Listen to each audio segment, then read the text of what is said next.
Branches of chemistry में हम discuss करेंगे एनवायरमेंटल केमिस्ट्री को। So what is environmental chemistry? Environmental chemistry is the branch of chemistry that deals with the chemicals and toxic substances that pollute the environment and their adverse effect on the human being. यानी environmental chemistry की एक ऐसी branch है जिसमें हम deal करते हैं उन तमाम केमिकल्स और टॉक्सिक सब्सटेंसेस के साथ जो कि हमारी एनवायरनमेंट को या माहौल को पोल्यूट करते हैं, और साथ ही हम ये भी देखते हैं कि इन केमिकल्स या टॉक्सिक सब्सटेंसेस की क्या एडवर्स इफेक्ट यानी कि मनफी असरात होते हैं ह्यूमन बींग्स पर, साथ ही प्लांट्स पर और एनिमल्स पर। यानी इन सिंपल वर्ड्स एनवायरनमेंट से रिलेटेड तमाम इश्यूज और इनके सॉल्यूशंस को हम एनवायरमेंटल केमिस्ट्री में स्टडी करते हैं। For example, green house effect is an environmental problem. Green house effect जो कि एक इन्वायरमेंटल प्रॉब्लम बन चुका है वो इसलिए क्योंकि हमारे पास जो ग्रीन हाउस गैसेस हैं, carbon dioxide gas, methane gas, nitrous oxide gas, ये एटमॉस्फेयर में इनकी जो परसेंटेज है वो इंक्रीज होती जा रही है। क्यों इंक्रीज होती जा रही है? हमारे पास जो इंडस्ट्रियल पोल्यूटेंट्स हैं उनकी वजह से हमारे पास इसकी कंसेंट्रेशन इंक्रीज होती जा रही है, जिसकी वजह से आज का एटमॉस्फेयर मेंटेन नहीं रह पा रहा।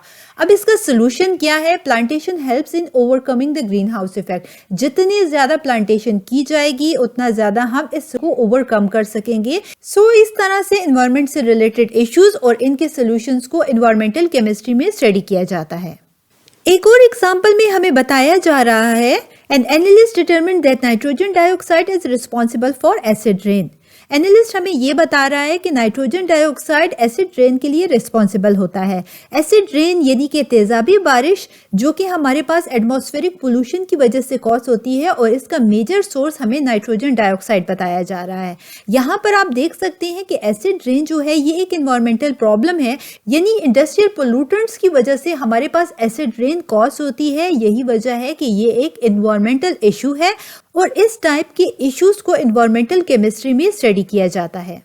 नेक्स्ट एग्जांपल में हमें बताया जा रहा है, chlorofluorocarbon compounds are responsible for the depletion of ozone layer since depletion of ozone layer is an environmental problem.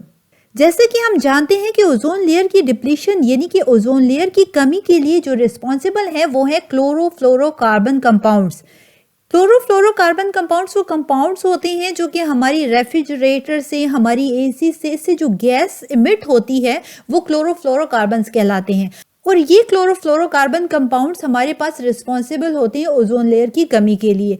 क्योंकि ये डिप्लेशन ऑफ ओजोन लेयर एक एनवायरमेंटल प्रॉब्लम है, यही वजह है कि इसे एनवायरमेंटल केमिस्ट्री में स्टडी किया जाता है कि इस ओजोन लेयर की डिप्लेशन क्यों हो रही है और इसके सॉल्यूशंस क्या हैं। इन तमाम को हम एनवायरमेंटल केमिस्ट्री में स्टडी करते हैं।